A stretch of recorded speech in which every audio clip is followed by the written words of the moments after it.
who's going to get the jump of the weekend in Indy Lights presented by Cooper Tires. Lining up around the final corner, waiting for the green to get started from St. Petersburg. Kirkwood on the inside, that gray and blue car. On the outside, David Malukas watching for the flag. It's go time from St. Pete, and Malukas tries to duck right in behind. Kirkwood will swing out wide. That opens the door. DeFrancesco takes a look side by side for second. Malukas trying to hang on that position. They're still side by side, and DeFrancesco gets through. That was a bold move from Devlin DeFrancesco. David Malukas gave him room, discretion the better part of valor there, and now he's fighting a rear guard into turn 4. Daniel Frost looking up the inside after a really strong qualifying effort. A little slide there from Malukas. And Toby Sowery had to pull off into the pits at the start. That's him in that green and white Huko's car on the bottom of your screen. That can be so frustrating. These guys are trying to get a great exit out of turn 8 there onto the back straight. Kyle Kirkwood, clear track, definitely looking forward and trying to disappear outside of that push-to-pass window. On board with Stingray Robb. Started back in the 11th position, looking up ahead.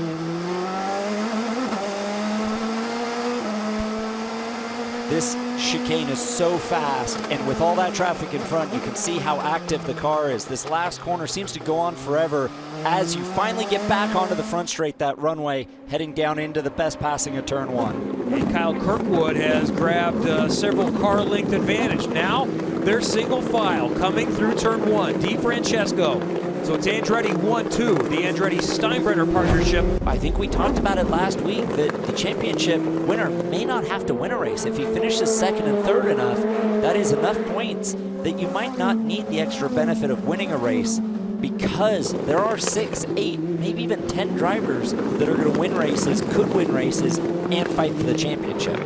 Back to pit road for more with Katie.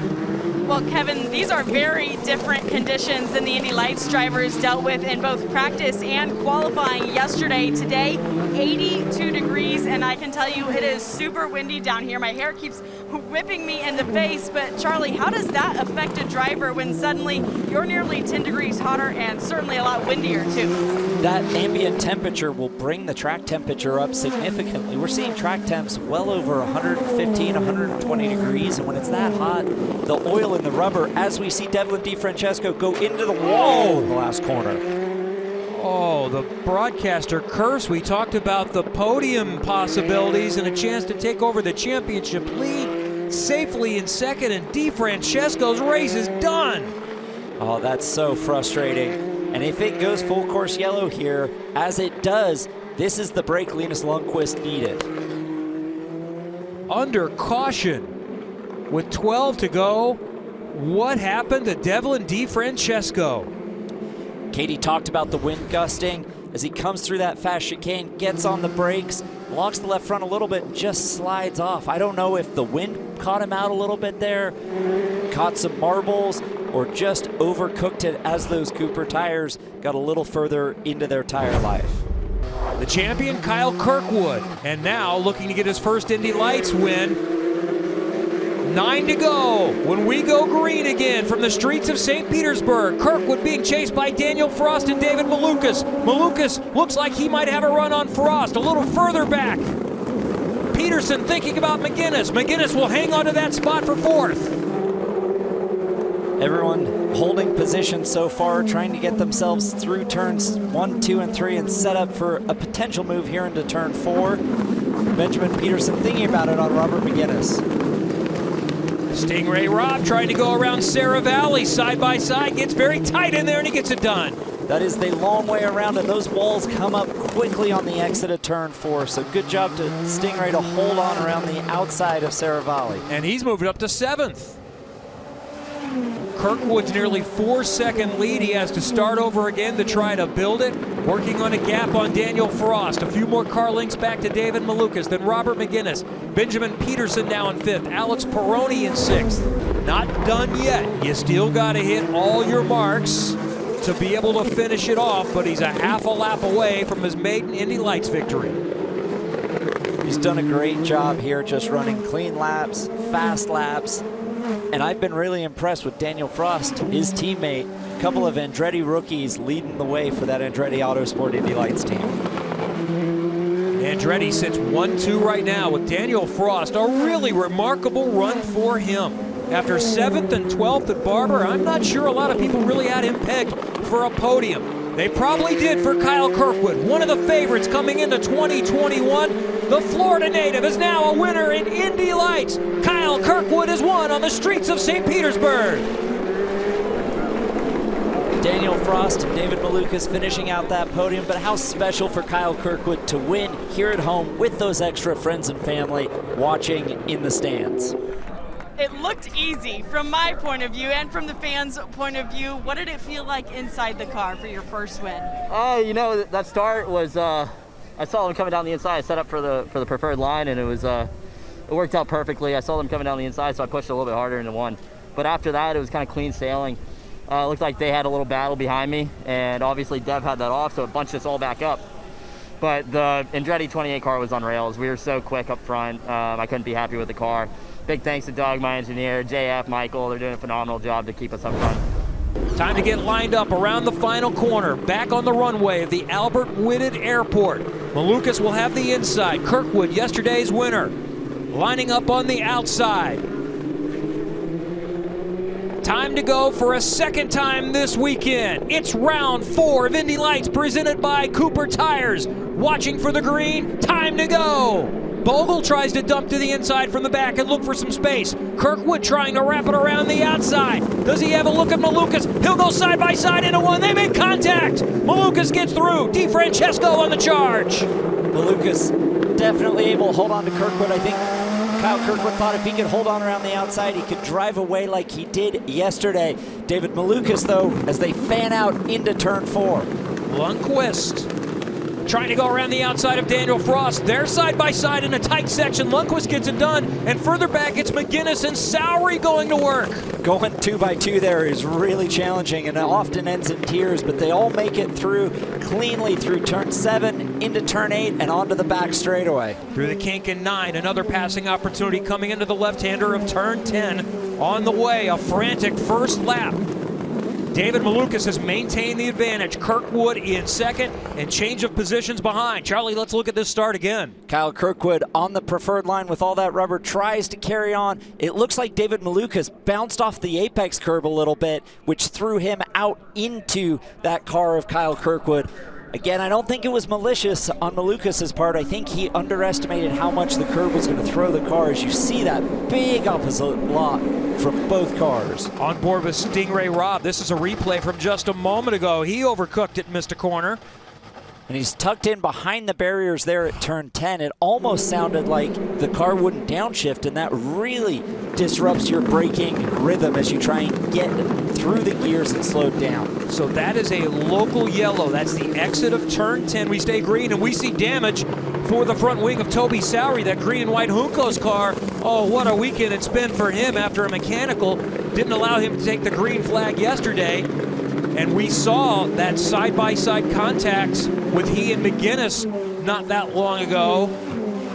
If I'm Juncos Racing, I might be waiting to see if the recovery of Stingray Rob in that number 2 red, white, and blue car right there in turn 10 behind the barriers causes a full course caution before calling Toby Sowery in to change that wing. This is a new challenge for Linus Lundqvist. He only had one street race to start before coming here to St. Petersburg, so I checked in with the team and I asked how Linus was doing mentally this weekend. Not only is this a physically tough race for drivers, and the team told me he was surprisingly composed. He wasn't shaken by yesterday's results, even though he did have contact. Remember, he also came through pit lane, as you see a little bit of a lockup there. He qualified 6th, finished 9th yesterday, started 7th today, is the biggest mover of the day so far, 4th right now. They also told me that Linus expected to make some rookie mistakes this year, and unfortunately it looks like Christian Bogle has made contact with wall. We do expect a yellow to come out here on lap 6. And you saw some damage, Charlie, just a moment ago on his car and another monitor here in the booth. It looked like he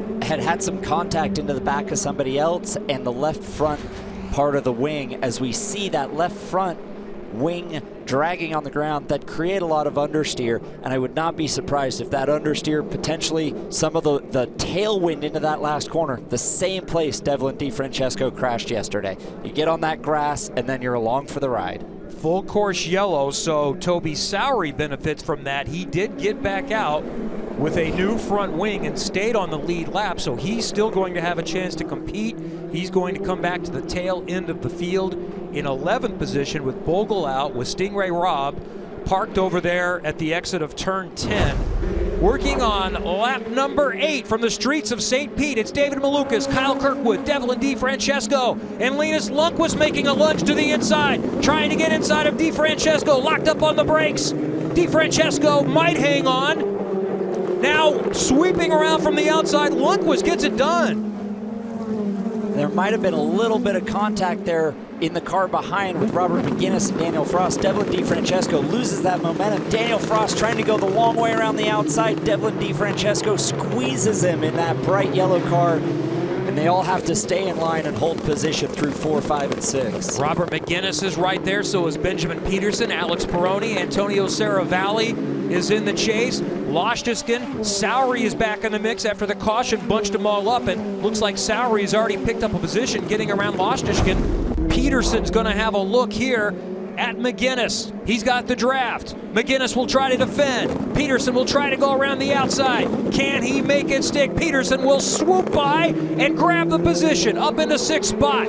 What great confidence from Benjamin Peterson on the brakes, knowing he's got the grip of the preferred line to get that pass done into turn 1. Now he's got clear track as Robert McGinnis thinks about going up the inside in 4, doesn't get it done. We'll see if Benjamin Peterson can take advantage of clear air and go ahead. So McGinnis is allowed to defend, as we talked about earlier. He got to the bottom before Peterson popped out. Peterson has the grip, has the preferred line, has that dark groove of the racetrack, and is able to outbrake Robert McGinnis, get the pass done, and is now looking for clear air to try and chase down Devlin DeFrancesco, that bright yellow card ahead of him. If it's me, I'm setting it up for turn 1, all the way back here in turn 6, 7, and 8, thinking about the exit of 8 into turn 10. Good exit of 10, good exit of the last corner. Kyle Kirkwood nearly brushed the wall, just like David Malukas did the exit of the last corner the lap before. He had a little bit of a wiggle, making sure he didn't make contact, so it'll be interesting to see what happens this lap if Malukas can get a better exit. You can see Malukas gets out to the wall, Kirkwood sliding. Look at the black marks he's leaving. Oh man, that's close. Coming into turn 14 again here. Kirkwood trying to get the draft. Push to pass if he has it. White flag. Lostishkin gets out of the way, lets the 2 leaders go at it. Kirkwood is not there. Is that enough to win the race for David Malukas? A couple of more chances maybe for Kirkwood, trying to force Malukas into a mistake. If Kyle Kirkwood has any overtake left, he's going to be thinking about using it, not just here into turn 4, but maybe he's kept one in his back pocket to try and get the pass done. That heavy braking, top of 6th gear, down to really slow turn 10, the left-hander. Going into turn 4 here. Turn 10. Coming up next. That is the longest straightaway that is remaining. But as we've seen, that final corner can be difficult too. Malukas is not going to feel comfortable until he sees the checkered flag. He has absorbed this pressure, and I think he might be able to get it done if he can get through this last corner cleanly. David Malukas, one more big corner to negotiate. Kirkwood is there. Not close enough. David Malukas is going to win for the 2nd time in 2021 to take over the Indy Lights Championship lead. Kyle Kirkwood drove the wheels off it trying to get there. Couldn't get it done for his 2nd win of the season. Trying to win again in front of his home crowd. Linus Lundqvist finishes off the podium. 2 HMD cars, one with the Global Racing Group, and Linus Lundqvist home in 3rd. You are now the championship leader. Yeah, I know. Oh, man, that was so stressful. I mean, before I went out, AJ told me, he's like, listen, I told you in Barber and you won, I'm going to tell you again. Just run like you have a bunch of bulls behind you. So I was running. And at the end, when I saw Kirkwood just coming closer and closer, I got the call, he's in push past range, and I was like, okay, that's it. I was like tapping walls. I was sideways everywhere, no brakes. I was messing with the roll bars, everything I could just to keep it there, and it worked out. Watch the Genesis 300, Saturday, May 1st at 7 p.m. on NBCSN.